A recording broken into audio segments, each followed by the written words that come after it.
الحمد لله كفى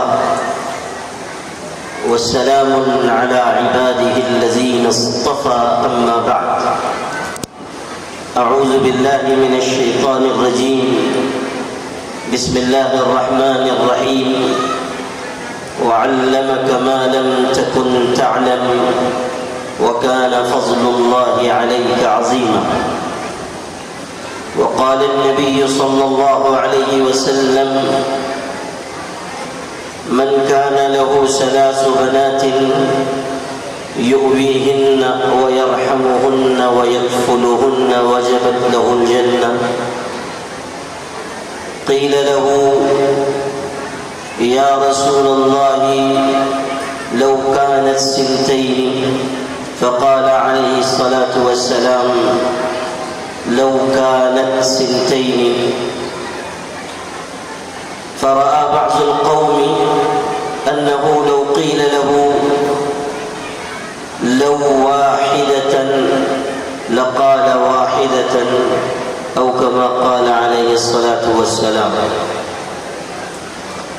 حضرات علماء کرام، اساتین علم و فضل، علاقے کی معزز شخصیات، دارالعلوم محمدیہ کے ابناء قدیم، آپ تمام عزیز بھائیوں، بزرگوں، ماں اور بہنوں،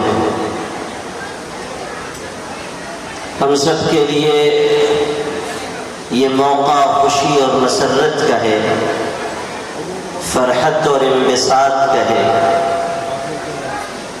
کہ ہم لوگ لڑکیوں کی عصری تعلیم گاہ کے افتتاح کے موقع پر اور اس کام کے لیے قائم کی جانے والی عمارتوں کے آغاز کے موقع پر جمع ہیں۔ کام چھوٹا ہو یا بڑا، اللہ کی توفیق سے ہوتا ہے۔ میری طلب بھی کسی کے کرم کا صدقہ ہے، یہ قدم اٹھتے نہیں اٹھائے جاتے ہیں۔ اللہ جب توفیق دیتا ہے تب لوگ اللہ کی دی ہوئی توفیق کے نتیجے میں آگے بڑھتے ہیں اور چھوٹی جگہوں سے بھی بڑے کام انجام پاتے ہیں۔ آپ غور کیجئے کہ 1976 میں بے سر و سامانی کے عالم میں ایک چھوٹا سا پودا یہاں لگایا گیا تھا، لیکن اللہ نے خلوص کی برکت سے اس پودے کو تناور درخت کی شکل دی،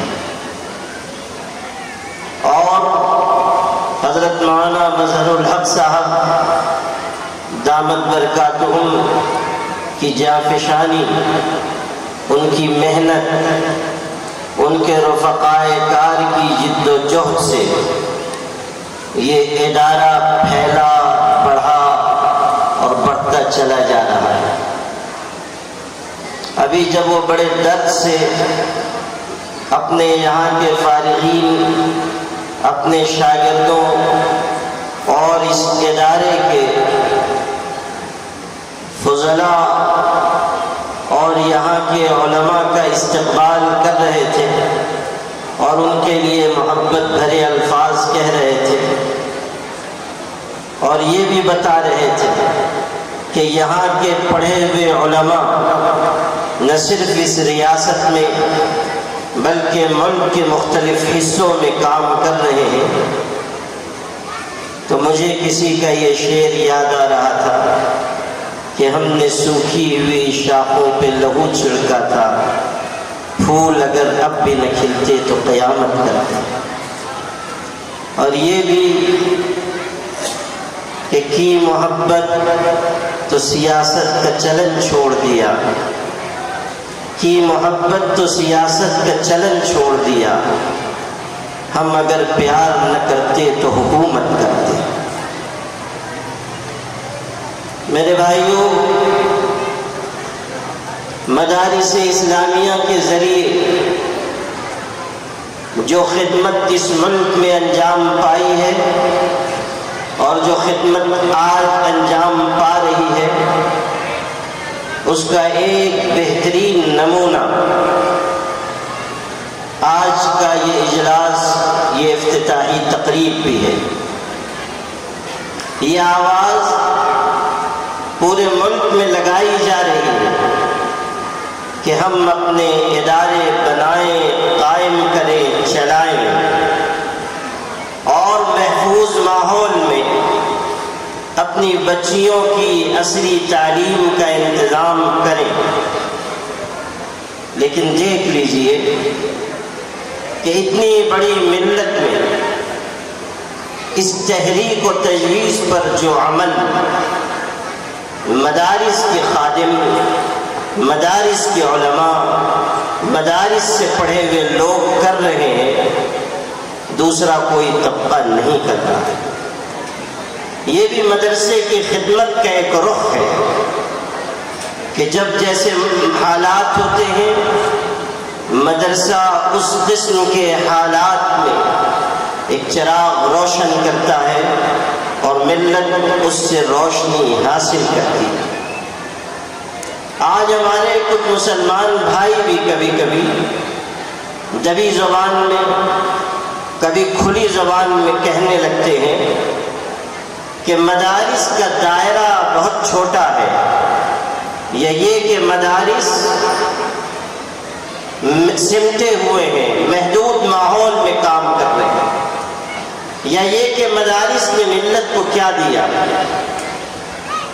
آپ یقین مانیے کہ اس کا بہت واضح جواب یہ ہے کہ مدارس اسلامیہ نے اس ملک کے مسلمانوں کو اپنے دین و ایمان پر جینے کا حوصلہ بخشا ہے اور یہ جذبہ دیا کہ چاہے فضائیں ناخوشگوار ہوں، چاہے حالات ہمارے خلاف ہوں، چاہے حکومتیں ہمارے املاک کو تباہ کریں، ہماری جانوں کو تباہ کریں، ہماری اولاد کو قربانی کے بھیٹ چڑھا دیں، لیکن یہ جذبہ اس ملت کے دل میں آج بھی زندہ اور تابندہ ہے کہ ہمارا جینا اور مرنا اللہ کے دین پر ہے۔ اسلام پر ہم جئیں گے، اسلام پر ہم مریں گے۔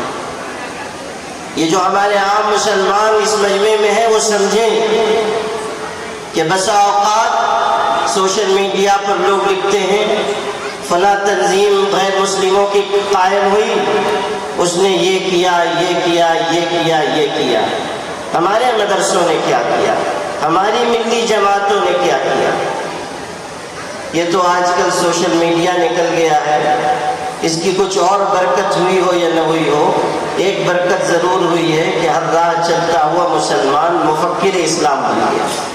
پہلے بہت ڈھونڈے سے ایک آدھ کوئی مفکر اسلام ملتا تھا، لیکن اب جو پتھر ہٹائیے اس کے نیچے سے 1 درجن مفکر اسلام نکل آتے ہیں۔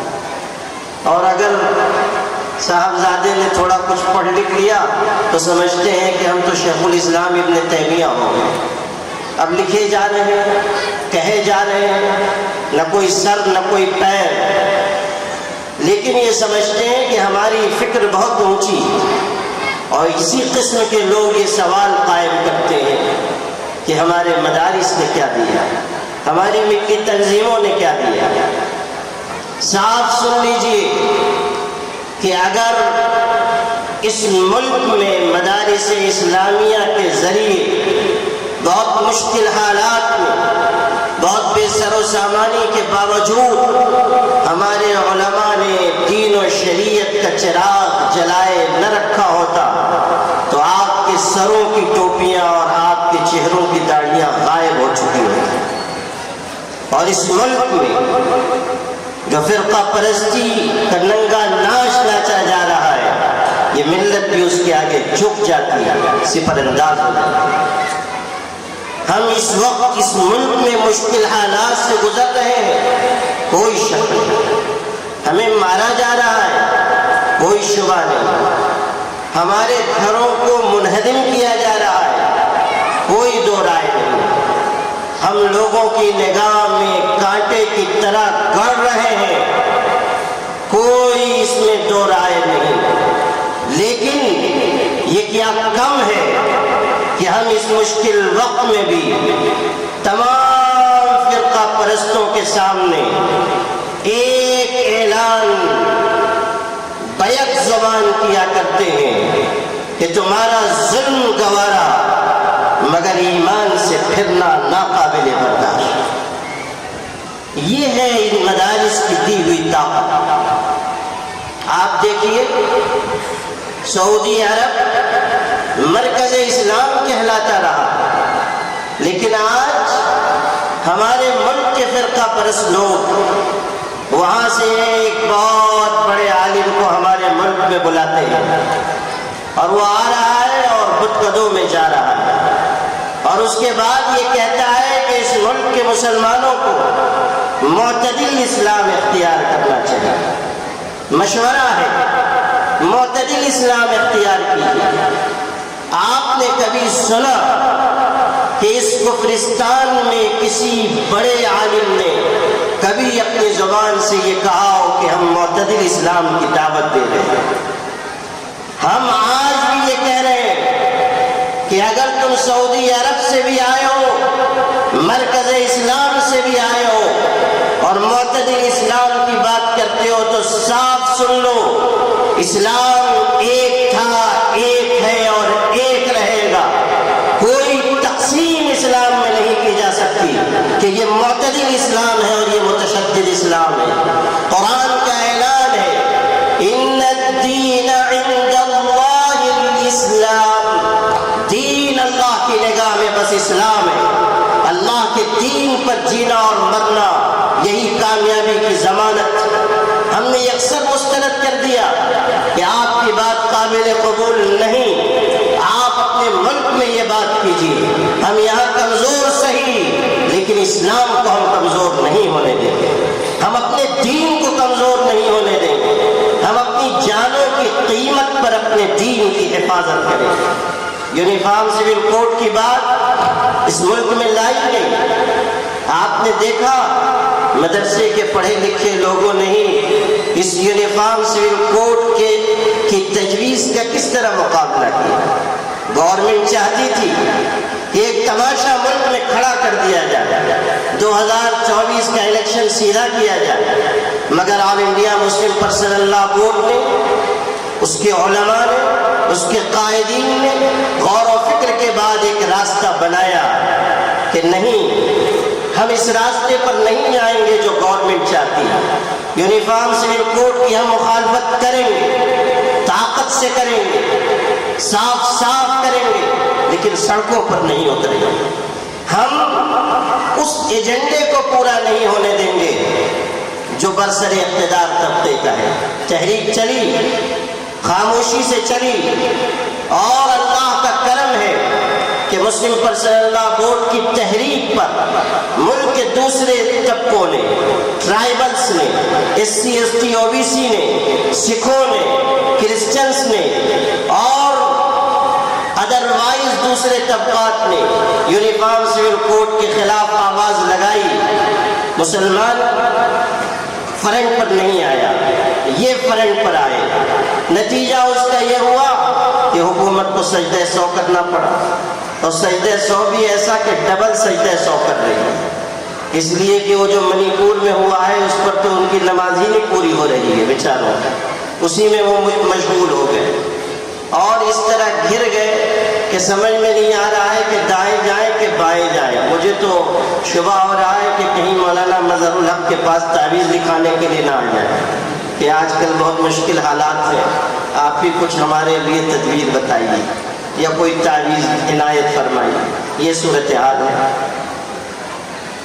یونیفارم سول کوڈ جب لانے کی بات کی گئی تو آواز لگائی گئی کہ ہم مسلمان عورتوں کو انصاف دلانا چاہتے ہیں۔ بہت زور زور سے لوگ کہہ رہے تھے ہم انصاف دلانا چاہتے ہیں، لیکن بازی اس طرح پلٹ گئی کہ منی پور میں جو درندگی کا سلوک کیا گیا، جو عورتوں کو برہنہ کر کے گھمایا گیا، درندوں کی طرح ان کے جسم نوچے گئے، ایک کے بھائی کو ایک کے باپ کو قتل کر دیا گیا، اور بیان موجود ہے اخبارات میں، عورتیں کہہ رہی ہیں لڑکیاں کہ ہم کو خود پولیس والوں نے اس بھیڑ کے حوالے کیا۔ یہ اس ملک کا چہرہ ہے، یہ اس ملک کی انتظامیہ کا داغدار چہرہ ہے۔ غور کیجیے کہ جب یہ صورتحال سامنے آئی تو اب خود حکومت پر سوال ہے کہ آپ ان دو عورتوں کو تو ذرا انصاف دلا دیجیے۔ انصاف تو ہو نہیں پا رہا ہے۔ ایک ایسا آدمی جو وہاں وزیر اعلیٰ بن کر بیٹھا ہے، آپ میں ہمت نہیں ہے کہ آپ اس کو ہٹا دیں، برخاست کر دیں۔ آپ کیسے انصاف کی بات کر رہے ہیں؟ آپ کیا مسلمان عورتوں کو انصاف دیں گے؟ اور مسلمان عورتوں کو اب کس انصاف کی ضرورت ہے؟ اللہ نے جو قانون آسمان سے اتارا، اس قانون میں عدل بھی ہے، اعتدال بھی ہے، توازن بھی ہے، حقانیت بھی ہے، صداقت بھی ہے۔ اس نظام میں ہر پہلو سے بہتری ہے، احتیاط، عورتوں کے حقوق کی ضمانت، اور بیوی کی حیثیت میں، بیٹی کی حیثیت میں، ماں کی حیثیت میں، بہن کی حیثیت میں وہ رتبہ عورتوں کو عطا کر دیا گیا کہ اس سے بڑھ کر کوئی رتبہ نہیں دے سکتا۔ اللہ نے عورتوں کو عزت کی چادر دی اور پیغمبر نے عورتوں کو حیا کا زیور عطا کیا۔ اب اس کے بعد کس حق کی بات آپ کر رہے ہیں؟ کس انصاف کی آپ بات کر رہے ہیں؟ قرآن تو اعلان کر رہا ہے وَمَن لَّمْ يَحْكُمْ بِمَا أَنزَلَ اللَّهُ فَأُولَٰئِكَ هُمُ الْكَافِرُونَ۔ جو اللہ کی اتاری ہوئی شریعت کے مطابق فیصلہ نہیں کرے گا، وہ کفر کے راستے پر چلنے والا ہے، وہ ظلم کے راستے پر چلنے والا ہے، وہ فسق و فجور کے راستے پر چلنے والا ہے۔ اللہ ایک، اس کی شریعت ہمارے لیے قابل عمل، اور اس کا قرآن ہمارے لیے قیامت تک کے لیے رہبر و رہنما، اور اس کے پیغمبر ہمارے لیے راستہ دکھانے والے۔ اب ہمیں کس چیز کی ضرورت؟ ہمارے آقا نے فرمایا ترکتکم علی البیضاء لیلھا کنہارھا لا یزیغ عنہا بعدی الا ہالک۔ لوگوں صاف سنو، میں تم کو اپنے بعد ایک ایسی صاف ستھری شریعت پر چھوڑ کر جا رہا ہوں جس کی رات بھی اس کے دن کی طرح ہے۔ یعنی اس شریعت میں کوئی اندھیرا نہیں، اس شریعت میں کوئی نقص نہیں، اس شریعت میں کوئی زوال نہیں، اس شریعت میں کہیں کوئی کمی نہیں، اس شریعت میں کہیں اضافے کی کوئی گنجائش نہیں۔ وہ اللہ کی اتاری ہوئی شریعت ہے جو ہر ترمیم و تنسیخ سے مبرہ ہے۔ اسی لیے ارشاد ہوا وَمَا كَانَ لِمُؤْمِنٍ وَلَا مُؤْمِنَةٍ إِذَا قَضَى اللَّهُ وَرَسُولُهُ أَمْرًا أَن يَكُونَ لَهُمُ الْخِيَرَةُ مِنْ أَمْرِهِمْ۔ کسی مسلمان مرد و عورت کے لیے اس بات کی گنجائش نہیں ہے کہ اللہ اس کے رسول کے فیصلے کے بعد وہ کسی اور راستے پر چلے، کوئی گنجائش نہیں۔ اللہ کا فیصلہ آخری فیصلہ۔ میرے بھائیوں، میری پیاری بہنوں، اس ملک میں مختلف قسم کے تماشے کھڑے کیے جا رہے ہیں۔ ہمارے لیے ضروری ہے کہ ہم انہی تماشوں کے بیچ اپنے لیے راستہ پیدا کریں، اور کوئی مشکل نہیں، کوئی گھبرانے کی بات نہیں، کسی مایوسی کی بات نہیں، کسی ڈر اور خوف کی بات نہیں، کسی بزدلی اور کم ہمتی کے لیے کوئی گنجائش نہیں۔ ہمارے لیے اللہ تعالیٰ کی طرف سے یہ فیصلہ کیا گیا ہے اگر تم جیو گے ایمان کے ساتھ تب بھی کامیاب، اور اگر تم ایمان کے ساتھ جان دے دو گے تب بھی تم شہید کہلاؤ گے۔ تمہارے لیے کوئی ڈر اور خوف کی بات نہیں ہے۔ یاد رکھنا، ڈر انہیں ہوگا جو اس دنیا کو جنت سمجھتے ہیں۔ ہم اس دنیا کے بعد کی جنت پر یقین رکھتے ہیں۔ ہمارا یقین و ایمان ہے کہ اللہ تعالیٰ کے حضور میں ہمارے لیے نعمتیں اور برکتیں، شہادت ہے مطلوب و مقصود مومن، نمال غنیمت نہ کشور کشائی، یہ غازی یہ تیرے پراسرار بندے جنہیں تو نے بخشا ہے ذوق خدائی، دنیم ان کی ٹھوکر سے صحرا اور دریا، پہاڑ ان کی ہیبت سے سمٹ کر ہرائی۔ ہمارے لیے راستہ مقرر ہے، تو اس لیے گھبرائیے مت۔ حالات آج ہیں کل گزر جائیں گے۔ سلطان عبدالحمید ترکی سلطنت کے آخری خلیفہ تھے. جب وہ ہر طرف سے پریشان ہو گئے، اپنوں نے بے وفائی کی، غیروں نے ان کے خلاف سازشیں کی، ہر طرف سے وہ گھر گئے، تو صہیونیوں کے نمائندے نے ان سے کہا تھا کہ سلطان آپ ضد چھوڑ دیں، ہمارے مطالبات مان لیں، آپ چاروں طرف سے گر چکے ہیں، آپ کی سلطنت گر چکی ہے، آپ کی حالت ایسی ہے جو 32 دانتوں میں گری ہوئی زبان کی ہوتی ہے، اس لیے آپ ضد چھوڑ دیجیے. اس غیرت مند بادشاہ نے کیسا خوبصورت جواب دیا تھا. کہنے لگا میں بھی جانتا ہوں کہ میں اور میری سلطنت گر گئے اور ہماری حالت وہی ہے جو 32 دانتوں میں گری زبان کی ہوتی ہے، مگر سن، قانون قدرت یہ ہے کہ 32 کے 32 دانت گر جاتے ہیں، زبان سلامت رہتی ہے، زبان اپنی جگہ قائم رہتی ہے. اللہ کا دین قائم رہنے کے لیے ہے. اس ملت کو اس ملک کی تقدیر سے اللہ نے جوڑ دیا ہے. کس مائی کے لال میں یہ دم ہے کہ ہم کو مٹا سکے، یہ ہم کو جھکا سکے. یریدون لیطفئوا نور اللہ بافواہہم واللہ متم نورہ ولو کرہ الکافرون. ارشاد ہوا کہ اللہ اپنے نور ایمان کو پورا کر کے رہے گا، چاہے کافروں کو کتنے ہی ناگوار کیوں نہ ہو. اس لیے میرے بھائیوں، اپنے اداروں کی حفاظت کرو، اپنے مدارس کی قدر کرو، ان مشکل حالات میں جینے کا ہنر سیکھو، اپنے اندر قوت بازو پیدا کرو، اللہ پر توکل اور اعتماد کی دولت کے ساتھ آگے بڑھو، اور اپنے ادارے محفوظ محتاط ماحول کے ساتھ، ایسے ادارے جہاں ہماری بچیاں پڑھیں، تعلیم حاصل کریں، تربیت پائیں، ہنر سیکھیں، ان کے دل میں اللہ کی خشیت آئے، ان کی آنکھوں میں حیا آئے، ان کے کردار میں پاکیزگی آئے، ایسے ادارے قائم کیے جائیں. یہ جو ادارہ یہاں عصری تعلیم کا قائم ہو رہا ہے، یہ بہت خوش آئند اقدام ہے. اور سمجھ لیجئے کہ تعلیم کے ذریعے ہی ہم اپنی اولاد کو آگے بڑھا سکتے ہیں، ہم اپنے معاشرے کو آگے بڑھا سکتے ہیں، ہم اپنے سماج کو آگے بڑھا سکتے ہیں، ہم اپنی نوجوان نسل کو آگے بڑھا سکتے ہیں. یہ جو فتنے ابھر کر آ رہے ہیں، بہت سارے فتنوں میں ہماری نئی نسل اس لیے گر رہی ہے کہ وہ جاہل ہے، یا غریب ہے، یا رسم و رواج کی زنجیروں میں جکڑی ہوئی ہے. اس لیے تعلیم کا عام کرنا اور دینی ماحول کے ساتھ عصری تعلیم دلانا، صرف یہ نہیں کہ آپ اسکول بنا دیں اور کالج بنا دیں، نہیں، آپ دین کو پہلے نمبر پر رکھیں، آپ ان کو تربیت دیں، آپ ان کے اندر اخلاق پیدا کریں.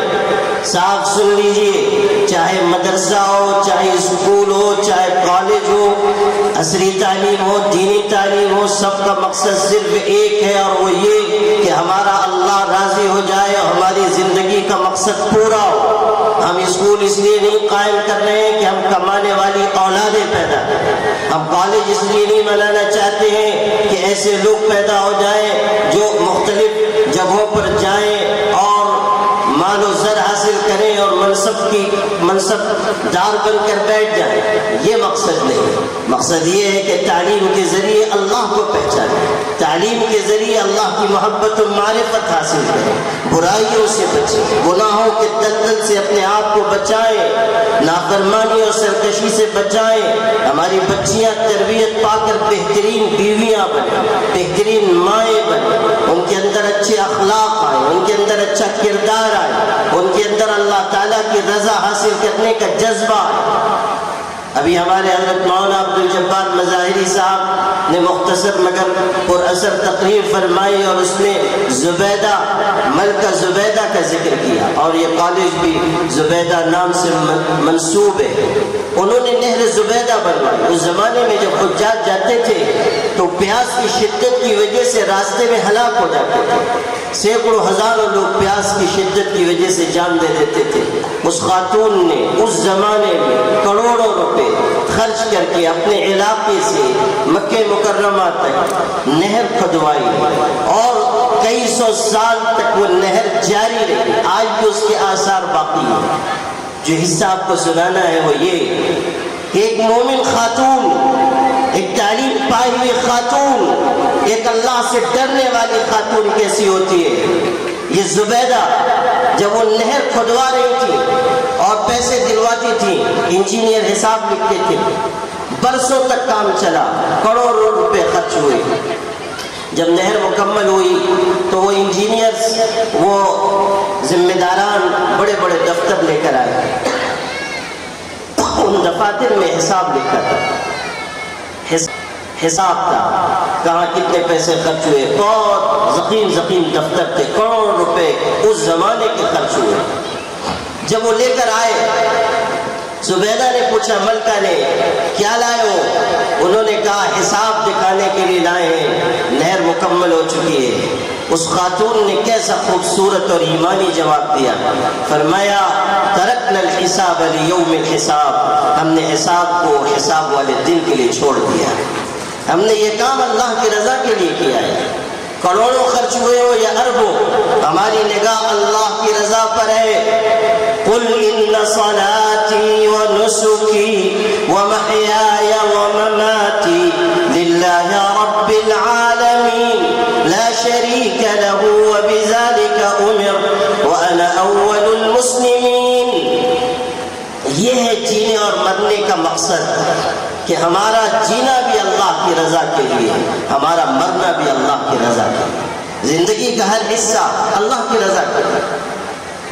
اور یہیں سے یہ نقطہ بھی سمجھ لیجئے کہ اگر ہم مدرسہ چلائیں اپنی شہرت کے لیے، ادارے قائم کریں اپنی ناموری کے لیے، اگر ہم لوگوں کو پڑھائیں تاکہ ہماری جے جے کار ہو، ہم لوگوں کو کے سامنے واض و نصیحت کریں تاکہ لوگ ہم کو نذرانے پیش کریں، ہمارے ہاتھ چومیں، تو سمجھ لیجئے کہ یہ کر کے ہم اپنی جنت نہیں بنا رہے ہیں، اپنے لیے جہنم کا راستہ ہموار کر رہے ہیں۔ وہ عمل اللہ کے ہاں کیسے قبول ہوگا جس میں غیر اللہ کی آمیزش ہو، غیر اللہ کی نیت شامل ہو؟ وہ عمل کیسے قبول ہوگا؟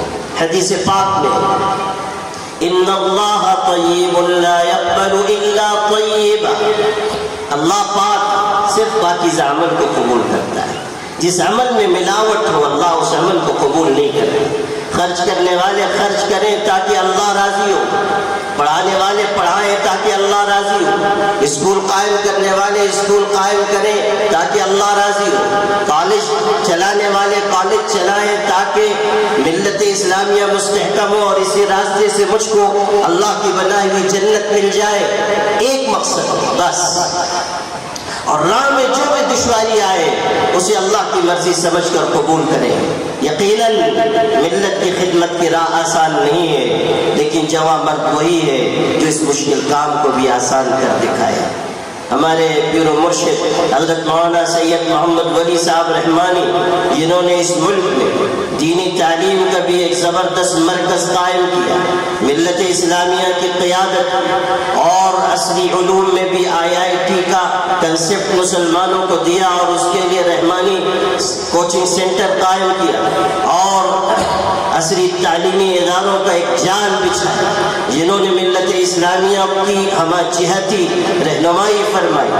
وہ یہ کہا کرتے تھے کہ ہماری راہ آسان نہیں ہے، اور یہ شعر سناتے تھے، میرے ساتھ ساتھ چلے وہی جو کہ خار راہ کو چوم لے، جسے کلفتوں سے گریز ہو وہ میرا شریک سفر نہ ہو، جسے کلفتوں سے گریز ہو وہ میرا شریک سفر نہ ہو۔ یہ قدم قدم بنائیں یہ سواد کوئے جانا، جسے زندگی ہو پیاری وہ یہیں سے لوٹ جائے، جسے زندگی ہو پیاری وہ یہیں سے لوٹ جائے۔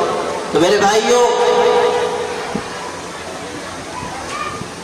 ہمیں اس وقت ملت اسلامیہ کے لیے جو بھی خدمت انجام دینی ہے اس میں ہم اس کا خیال رکھیں کہ ہمارے پیش نظر اخلاص، اللہ کی مرضی، اللہ کی رضا، اللہ تعالیٰ کی خوشنودی، اللہ تعالیٰ کی بنائی ہوئی جنت۔ اور یہ سمجھ لیجیے کہ اس دور میں بچیوں کی بنیادی دینی تعلیم اور محفوظ ماحول میں عصری تعلیم اس لیے ضروری ہے کہ فتنے ابھر کر آ رہے ہیں اور ارتداد کی لہر ہمارے معاشرے کو تباہ و برباد کر رہی ہے۔ یقیناً ہزاروں مسلمان یہاں آباد ہیں جھوپڑ پٹیوں میں، یہ اپنی بیٹیوں کو ماں باپ خود مشورہ دیتے ہیں کہ تم فلاں کے ساتھ بھاگ جاؤ، اس لیے کہ تمہاری شادی کرنے کا ہمارے پاس کوئی انتظام نہیں، تم فلاں کے ساتھ فرار ہو جاؤ، ہمارے پاس نظم نہیں ہے، کہاں سے ہم تم کو جہیز دیں، کہاں سے ہم انتظام کریں۔ یہ جو رسم و رواج کی زنجیریں ہم نے اپنے قدموں میں ڈالی، اس کا بہت خطرناک نتیجہ اب نکل کر آ رہا ہے۔ جہیز ہم نے مسلط کر دیا، لاکھوں لاکھ روپے نمائش کے نام پر خرچ کیے جا رہے ہیں، اسراف اور فضول خرچی ہو رہی ہے، اور اس وقت بھی جبکہ ملت اسلامیہ شدید ترین بحران کا شکار ہے، ہماری ملت آنکھیں کھولنے کے لیے آمادہ نہیں، اپنے پیسوں کا صحیح استعمال کرنے کے لیے آمادہ نہیں۔ ابھی بھی ہم 55 لاکھ روپے ڈیکوریشن پر لگا رہے ہیں، 50 لاکھ روپے دے کر ہال بک کروا رہے ہیں، ابھی بھی موٹے موٹے دعوت نامے شادی کارڈ چھپوا رہے ہیں۔ بمبئی کے ایک صاحب کے ہاں سے شادی کا کارڈ آیا، اتنا زخیم میں نے سمجھا اندر کوئی کتاب ہے، نکال کے دیکھا تو شادی خانہ بربادی کا انتظام تھا۔ تو میں نے معلوم کروایا کہ یہ کتنے میں ایک کارڈ چھپا ہے، پتہ چلا کہ ایک شادی کارڈ 1200 روپے میں چھپا ہے۔ یہ ہماری ملت اسلامیہ کی صورتحال ہے، اسی ملک کے مسلمانوں کا۔ قرآن تو کہہ رہا ہے لا تبذر تبذیرا، فضول خرچی نہ کرو، اور ہم فضول خرچی، رسم و رواج، اور اس کا نتیجہ یہ نکل رہا ہے کہ ہماری بچیاں جا رہی ہیں۔ یہ جو ہماری ذہنیت ہے، ہماری مزاجی کیفیت ہے، اس سے نقصان ہو رہا ہے۔ اسی ارتداد کے موضوع پر کئی سال پہلے پونا میں ایک بڑے اجلاس کو میں نے خطاب کیا، تو پونا کالج کے ایک پروفیسر مجھ سے ملنے کے لیے آئے، انہوں نے کہا کہ میں آپ کو ایک دردناک واقعہ سنانا چاہتا ہوں۔ انہوں نے بتایا مجھے کہ میرے پاس پڑھنے والی ایک بچی بہت ذہین، بہت اعلیٰ اخلاق کی اور بہت ہی شریف، وہ پڑھ کر یہاں سے ڈگری لے کر گئی، اور چند مہینوں کے بعد میں نے سنا کہ اس نے کسی غیر مسلم سے شادی کی۔ میرے تو پیروں تلے سے زمین نکل گئی کہ اتنے اچھے اخلاق کی لڑکی تھی، اتنی بہترین تعلیم یافتہ، اور زمانے طالب علمی میں کبھی کوئی داغ نہیں، کوئی دھبا نہیں، بہت اونچے کریکٹر کی بچی تھی۔ میں نے اس کو فون کیا اور کہا بیٹی تو نے یہ کیا کیا، تو نے ہم سب کی ناک کٹوا دی۔ تو اس نے جو جواب دیا وہ انہوں نے مجھ سے نقل کیا اور میں آپ کو سناتا ہوں۔ اس نے کہا کہ آپ جانتے ہیں کہ میں اچھی تعلیم یافتہ ہوں، آپ خود کہہ رہے ہیں میرا کردار اچھا ہے، اخلاق اچھے ہیں، میں نے شرافت کی، حیا کی زندگی گزاری، لیکن جب میں پڑھ کر فارغ ہوئی اور اب رشتے کی تلاش شروع ہوئی تو ایک گھر سے لوگ آئے، ناشتہ کر کے کھا پی کر گئے، دوسرے گھر سے، تیسرے گھر سے، تعلیم اچھی اور ملازمت کی بھی گنجائش اور اعلیٰ اخلاق، دین میں بھی ممتاز، شرافت میں بھی آگے، خاندان بھی ہمارا شریف، لیکن صرف اس وجہ سے کہ میں شکل و صورت کے اعتبار سے زیادہ اچھی نہیں ہوں، مجھ کو 22 گھرانے کے لوگوں نے ٹھکرایا۔ جب میرا سماج مجھ کو اپنے اندر پناہ دینے کے لیے تیار نہیں ہے تو میں نے دوسرے سماج میں پناہ ڈھونڈ لی۔ یہ انہوں نے اس کا جملہ نکلا۔ آپ اس جملے کا درد سمجھیے اور خیال کیجیے کہ جو ہماری مزاجی کیفیات، جو ہمارے سماج میں پھیلے ہوئے نظریات اور احساسات، یہ جو ہمارے جوانوں کی بہت اونچی خواہشات اور ان کے تخیلات ہیں، اس کا نقصان کس درجے کا ظاہر ہو رہا ہے۔ یہ جو ارتداد کی لہر ہمارے گھروں کے دروازوں پہ دستک دے رہی ہے، اس پر اگر ہم نے بند نہ باندھا اور وقت رہتے ہوئے اگر ہم نے اس کو نہ روکا تو سمجھ لیجئے کہ ہم جس زمین پر کھڑے ہوئے ہیں وہ زمین ہمارے قدموں کے نیچے سے کھینچ لی جائے۔ ہمیں اس کا حکمت کے ساتھ اور پوری دانائی کے ساتھ مقابلہ کرنا چاہیے۔ ہمارے علماء یہاں بڑی تعداد میں، میں ان سے کہتا ہوں کہ آپ صرف مسجدوں تک، مدرسوں تک، خانقاہوں تک محدود نہ رہیے، دیکھیے کہ ملت کو کس چیز کی ضرورت ہے۔ آپ کے سروں پر اگر وراثت نبوت کا تاج سجایا گیا ہے تو آپ کی یہ ذمہ داری ہے کہ آپ پوری ملت کی ہمہ جہت رہنمائی کی فکر کریں اور آپ میدان عمل میں آئیں اور آپ اس بکھرتی اور ٹوٹتی امت کو حوصلہ بخشیں، انتشار کو مٹائیں، اتحاد کو فروغ دیں، ارتداد کے اس لہر کا مقابلہ کریں، ذہنی ارتداد، فکری ارتداد، عملی ارتداد۔ ہم آواز بلند کریں، اپنے نوجوانوں کو بتائیں کہ اللہ نے دین کی شکل میں کیسا خوبصورت تحفہ عطا فرمایا، اللہ نے کیسی پاکیزہ شریعت ہمیں عطا فرمائی، احکامات شریعت کی حکمتیں ہم اپنے عزیزوں کو، جوانوں کو، جگر کے ٹکڑوں کو بتائیں۔ کتنی ہماری بچیاں ہیں پڑھی لکھی جن کے ذہنوں میں غلط پروپیگنڈے کی وجہ سے، جھوٹے پروپیگنڈے کی وجہ سے احکام شریعت کے بارے میں غلط فہمی پیدا ہو یا ان کا ذہن بدل رہا ہے۔ ہمیں ان حقیقتوں کو سمجھنا ہوگا اور اپنی نئی نسل کو بچانا ہوگا، اور اس کے لیے ہمیں محنت کے راستے پر چلنا ہوگا۔ ہمیں خود آگے بڑھ کر ملت اسلامیہ کو بیدار کرنے کی ذمہ داری انجام دینی ہوگی، اور اس کے لیے جا بجا ہم ایسے ادارے قائم کریں، اس سے مطمئن نہ ہو جائیں کہ بس ہمارے یہاں ماشاءاللہ دارالعلوم محمدیہ کے زیر نظم ایک ادارہ قائم ہو گیا، ایک اسکول بن گیا، ایک کالج بن گیا۔ نہیں، ملت ہماری بہت بڑی، ہر علاقے میں ہم ادارے قائم کریں، ہر خطے میں ہم ادارے بنائیں، اور اس کے لیے آواز لگائیں، مسجدوں کے ممبروں سے ہم کہیں۔ یہ نہ ہو کہ ہم صرف روایتی باتیں ممبر سے کہتے رہیں کہ نماز پڑھیے، روزہ رکھیے، حج کیجیے، زکوٰۃ دیجیے۔ یقیناً یہ سب چیزیں بہت ضروری ہیں، لیکن اسی کے ساتھ یہ بھی ضروری ہے کہ آپ ان موضوعات پر گفتگو کریں کہ اس وقت ہم اپنی ملت کو کیسے بچا سکتے ہیں، اس وقت ہمیں ارتداد پر کیسے بند باندھنا ہوگا، اس وقت ہمیں ادارے کیسے قائم کرنے ہوں گے۔ آپ اپنے مسلیوں میں سے جو سرمایہ دار ہیں ان سے کہیے کہ آپ مسجد میں سنگ مرمر نہ لگوائیے، آپ اس کے بجائے کوئی چھوٹا سا اسکول قائم کیجیے، آپ کالج قائم کیجیے، تاکہ ہم اس ملک کے فرقہ پرست لوگوں کو بتا سکیں کہ اگر تم اپنے اداروں کے دروازے ہم پر بند کرو گے، ہماری بچیوں پر بند کرو گے، تو اللہ نے ہمارے اندر یہ طاقت رکھی ہے کہ ہم اپنے خود کفیل ادارے بنائیں، چلائیں، اور ہم اپنی بچیوں کو بھی اعلیٰ تعلیم دلائیں۔ ہمیں یہ بتانا ہوگا اور ہمیں یہ رہنمائی اپنی ملت کی کرنی ہوگی۔ ہم محراب و منبر سے آواز لگائیں کہ اس وقت اس قسم کے ادارے بہت ضروری ہیں، ملت کے لیے نہایت ضروری ہے، تاکہ ہم اپنے جو تنا حضرت عائشہ رضی اللہ عنہا سے نقل کیا ہے، علم کے کیسے اونچے درجے پر تھیں کہ ابو بکر و عمر جیسے لوگ، بڑے بڑے صحابہ علم کے سلسلے میں، مسائل کے سلسلے میں ان سے رجوع کرتے تھے۔ حضرت عائشہ رضی اللہ عنہ ان سے رجوع کر رہے ہیں۔ حضرت سعید ابن مسیب رحمۃ اللہ علیہ خیر التابعین کہلاتے ہیں، بہت زبردست عالم اور محدث تھے۔ ان کی صاحبزادی تھی، شکل و صورت میں بھی بہت ممتاز، سیرت اور کردار میں بھی بہت ممتاز۔ ان کے لیے شہزادے کا پیغام بادشاہ نے بھجوایا، اس زمانے کے خلیفہ نے، حضرت نے مسترد کر دیا کہ میری بیٹی محل میں جائے گی، اس کے اخلاق بگڑ جائیں گے، رد کر دیا۔ ایک غریب طالب علم سے نکاح کیا جس کا اس سے پہلے ایک اور نکاح ہو چکا تھا، بیوی فوت ہو گئی تھی، اس سے نکاح کر لیا۔ اب سنیے، نکاح ہو گیا، اپنی صاحبزادی کو لے جا کر اس کے شوہر کے گھر چھوڑ کر آ گئے۔ ابو وداع اس طالب علم کا نام تھا۔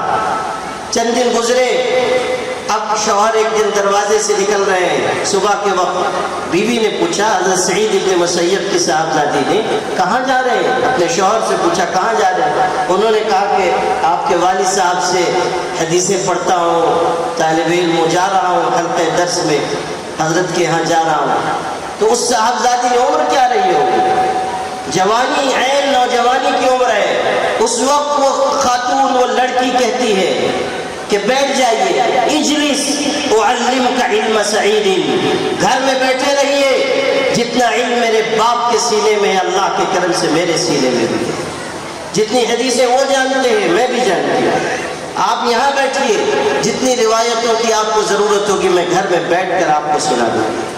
آپ غور کیجئے کہ علم کے کس اونچے درجے پر ہے۔ حضرت امام مالک 4 اماموں میں سے ایک امام ہے، موطا ان کی کتاب ہے، حدیث شریف کی پہلی کتاب۔ وہ حدیث شریف پڑھاتے ہوتے تھے مسجد نبوی میں، اور سینکڑوں ہزاروں لوگ حلقہ درس میں شامل ہیں، بڑے بڑے علماء بھی ہیں، اور موطا امام مالک کی عبارت پڑھی جاتی تھی۔ اگر کہیں کوئی غلطی ہو جاتی تھی تو حضرت امام مالک کی بیٹی دروازے کے پیچھے بیٹھ کر سنتی ہوتی تھی، اگر کہیں کوئی غلطی ہوتی تو وہ کنڈی کھٹکھٹا دیتی تھی، جیسے ہی آواز آتی تھی امام مالک کو اتنا اعتماد تھا اپنی بیٹی کے علم پر کہ وہ فرماتے تھے پھر سے دوہرا کر پڑھو، تم نے کوئی غلطی کی، تم نے غلط پڑھا۔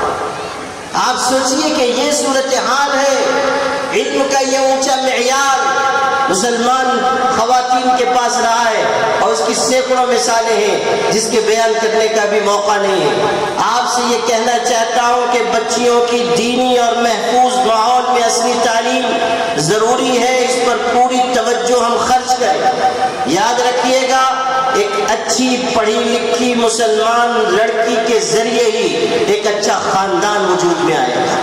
اگر ہم اپنی بچیوں کو اچھی تعلیم نہیں دلائیں گے تو ہمارے معاشرے میں اچھی اولادیں نہیں ہوں، اچھی نسل نہیں پیدا ہوگی۔ اچھی نسل کے لیے ماں کا بہترین ہونا، تعلیم یافتہ ہونا، پڑھا لکھا ہونا ضروری ہے، تربیت ضروری ہے، حسن اخلاق ضروری ہے، اس کے اندر بہترین کردار ضروری ہے۔ یاد رکھیے، اگر تعلیم حاصل کی جائے گی اور اللہ کی خشیت پیدا کی جائے گی تو تمنائیں بدل جائیں گی، جذبات بدل جائیں گے، آرزوئیں بدل جائیں گی۔ آج جو ہماری بچیاں دوسری راہوں پر جا رہی ہیں، آپ دیکھیں گے کہ یہی بچیاں کل بہترین خاندانوں کے وجود میں لانے کا ذریعہ بنیں جب ان کے جذبات، ان کی تمنائیں بدلیں گے۔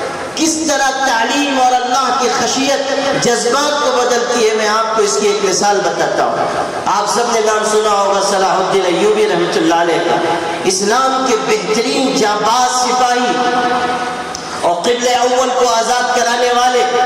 ان کے والد کا نام تھا نجم الدین۔ عمر اچھی آ گئی تھی لیکن اس وقت تک انہوں نے نکاح نہیں کیا تھا، تو ان کے بھائی اسد الدین نے کہا کہ بھائی جان آپ شادی نہیں کریں گے؟ عمر اچھی آ رہی ہے آپ کی، شادی نہیں کریں گے؟ اور وزیر کی بیٹی ہے، خوبصورت ہے، پڑھی لکھی ہے، آپ چاہیں تو وہاں پیغام بھیجا جائے۔ نجم الدین نے کہا نہیں، میں اس سے شادی نہیں کروں گا۔ وہ غصے میں آ گیا، بھائی غصے میں آئے کہ وزیر کی بیٹی سے شادی نہیں کرے گا تو پھر کس سے کرے گا؟ تو انہوں نے جو بات کہی وہ عجیب، کہنے لگے کہ میں تو ایسی نیک خاتون سے شادی کرنا چاہتا ہوں جو ہاتھ پکڑ کر مجھ کو جنت میں داخل کر دے، اور جس کے بطن سے اللہ مجھ کو ایسی اولاد عطا کرے جو مسلمانوں کے پہلے قبلہ کو آزاد کرا سکے۔ اس وقت تک قبلہ اول غلامی کی زنجیروں میں جکڑا ہوا تھا، کہا کہ اس کو آزاد کرا سکے ایسی اولاد میں چاہتا۔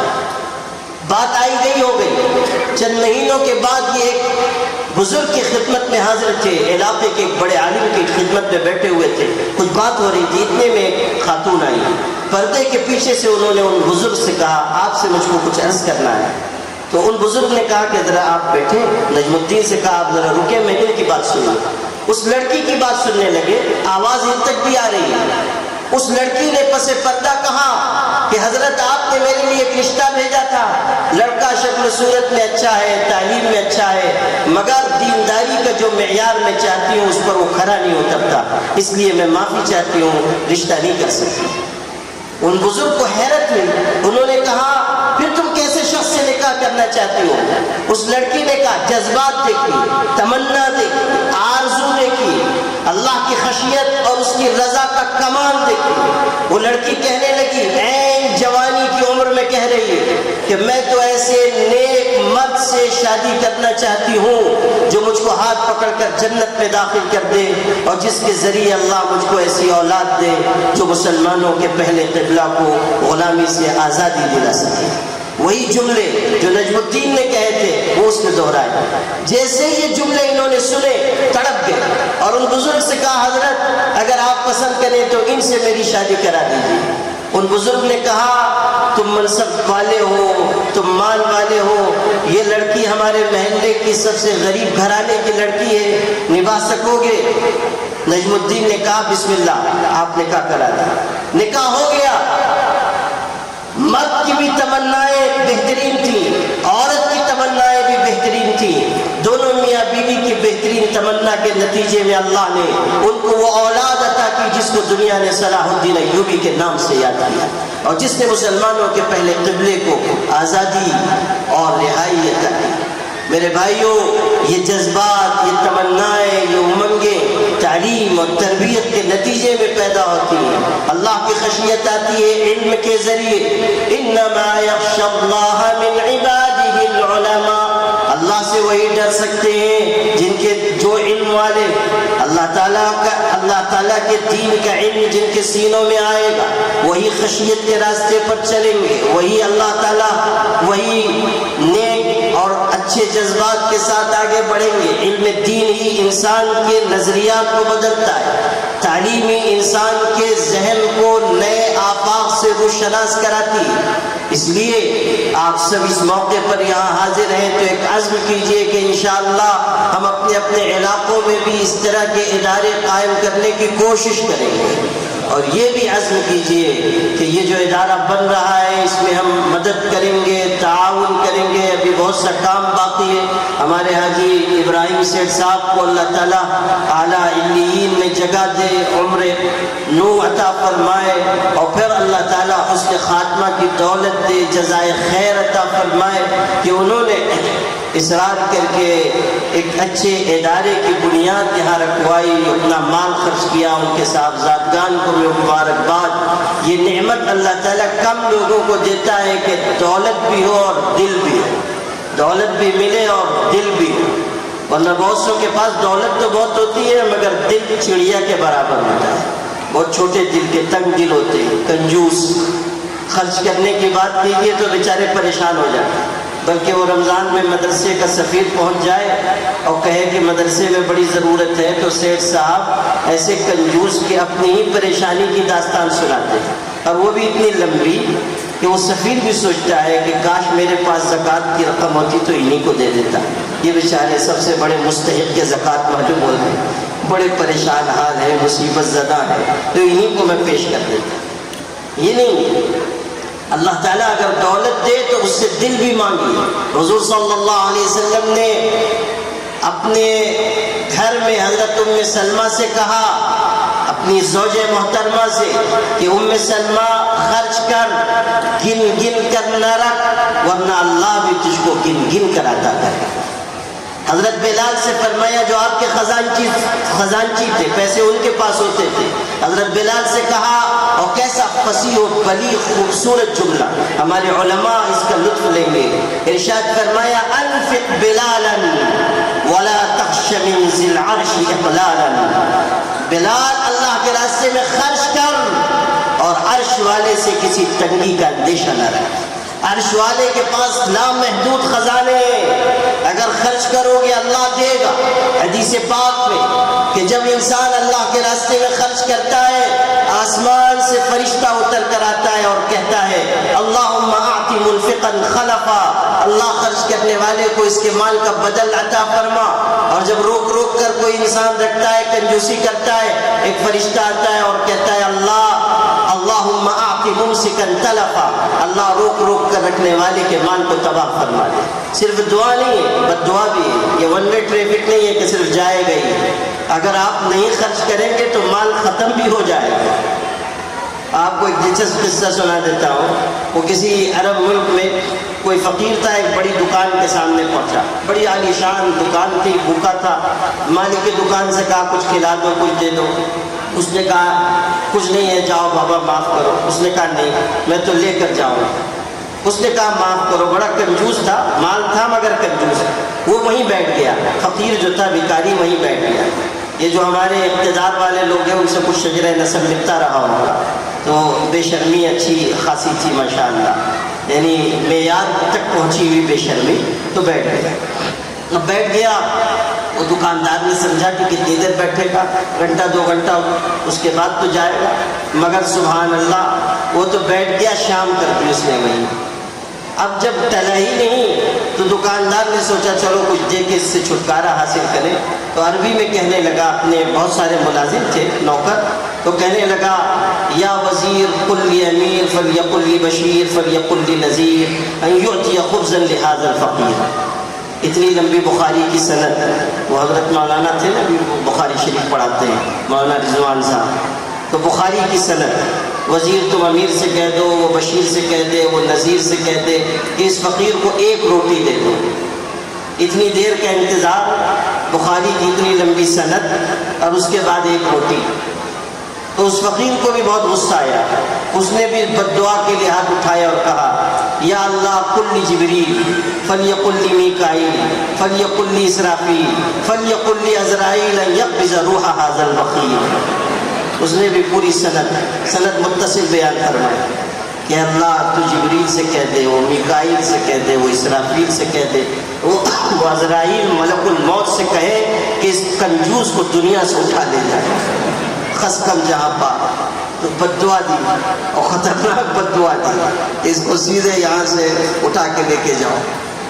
تو اگر انسان خرچ کرے گا تو اللہ تعالیٰ کے فرشتے اس کو دعا دیں گے، اور اگر روک کر رکھے گا تو اللہ تعالیٰ کے فرشتوں کی بددعا کا شکار ہوگا۔ اس لیے کھلے ہاتھ سے اللہ کے راستے میں خرچ کیجیے، اللہ کی مدد آئے گی۔ ہمارے حضرت مولانا مظہر الحق صاحب نے بڑی محنت اور جانفشانی سے ان اداروں کو بنایا، چلایا اور اپنے خون جگر سے سینچا ہے، اور مجھے خوشی ہے کہ حضرت مولانا مظہر الحق صاحب میرے والد ماجد حضرت مولانا محفوظ الرحمان صاحب قاسمی رحمۃ اللہ علیہ کے شاگرد رشید ہیں۔ گویا کہ والد صاحب سے جو کچھ انہوں نے پڑھا اور فیض حاصل کیا، اس فیض کی تقسیم ان کے ذریعے یہاں ہو رہی ہے، اور آج یہاں حاضر ہو کر اس ادارے کو دیکھ کر اور ان نئے عزائم اور اقدامات کی خبر حاصل کر کے دل بہت خوش ہوا، اور یہ دل سے آواز آئی کہ بہترین صدقہ جاریہ ایسے ہی شاگرد ہیں، ایسے ہی طالب علم ہیں۔ اللہ تعالی ہم لوگوں کو بھی ایسے لوگ نصیب کریں جو ہمارے بعد دین کا کام کریں، دین کی خدمت کریں، ملت کی احیاء اور دین کے بقا کے کاموں میں شریک ہو سکے۔ یہاں ہمارے حضرت والد ماجد کے بہت سے شاگرد ہیں، حضرت مولانا عبدالوہاب صاحب بھی، مولانا عبدالجبار صاحب مظاہری ہیں، اور کئی حضرات ہیں۔ مولانا طالب صاحب تشریف لائے تھے، آج ہی ان کی زیارت ہوئی، انہوں نے بتایا کہ وہ بھی والد صاحب کے شاگرد ہیں۔ ابھی تک یہ کہف میں وہ جو اصحاب کہف والا تھا اس میں چھپے ہوئے تھے، تو انہوں نے آج تک بتایا، انہوں نے زیارت کرائی۔ ماشاءاللہ آج ان کو بھی دیکھ کر اور ان کی خدمات بھی سن کے بہت خوشی ہوئی۔ یہ سب یقیناً میرے والد مرحوم کے لیے صدقہ جاریہ ہے، اور میرے والد صاحب تو اللہ کو پیارے ہو گئے، اور ان کو بھی جانا ہے، ہم کو بھی جانا ہے۔ یقیناً یہ لوگ ان اچھی خدمات کے ساتھ حاضر ہوں گے، اور والد صاحب سے بھی آخرت میں ملاقات ہوگی تو ان کو بھی فخر ہوگا، اور وہ بھی ان پر انشاءاللہ ناز کریں گے، اور ان کی خدمات پر ہم لوگ ہدیہ تبریک خراج تحسین پیش کرتے ہیں۔ اللہ تعالیٰ اپنے فضل و کرم سے ہم سب کے یہاں جمع ہونے کو قبول فرمائے، ہم سب کو برکتوں سے مالا مال فرمائے۔ وآخر دعوانا ان الحمد للہ۔